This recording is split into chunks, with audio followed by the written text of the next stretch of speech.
Ils ont voulu effacer, d'ailleurs, déjà, les langues bamileke. Ensuite, ils ont voulu effacer la culture et les traditions, et dont la culture, la spiritualité. C'est en voulant effacer la spiritualité bamileke qu'ils ont changé le nom de ce peuple.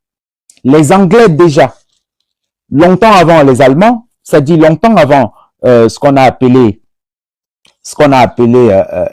la conférence de Berlin, les Allemands, les Anglais avaient déjà appelé les peuples bamileke les Grassfield.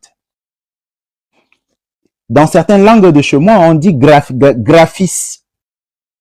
Graphis englobe un grand nombre de peuples qui ne se reconnaissent pas étant bamileke au départ. Ce sont les Kam. Ce sont les Kam authentiques. K-A-M. Ce sont les Kam.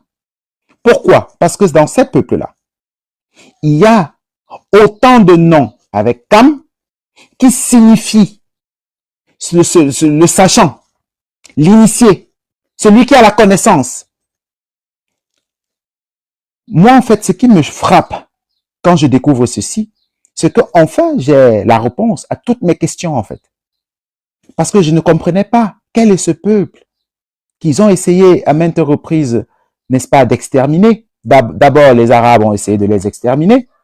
Ils ont islamisé une partie de ce peuple qu'on appelle les Bamoun.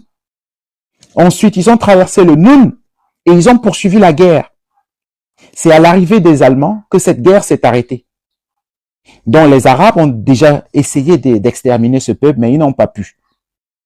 C'est d'ailleurs pourquoi il y a des peuples bamileke, ou bien les peuples de Grassfield, qu'on appelle Baganté. Les Bagantés en français, les Bagantés.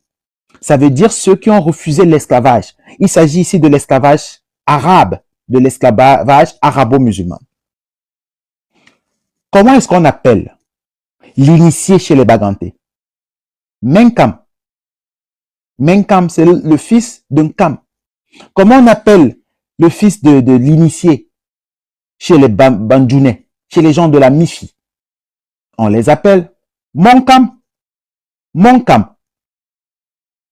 Comment est-ce qu'on appelle chez les anglophones même, les anglophones de Grassfield?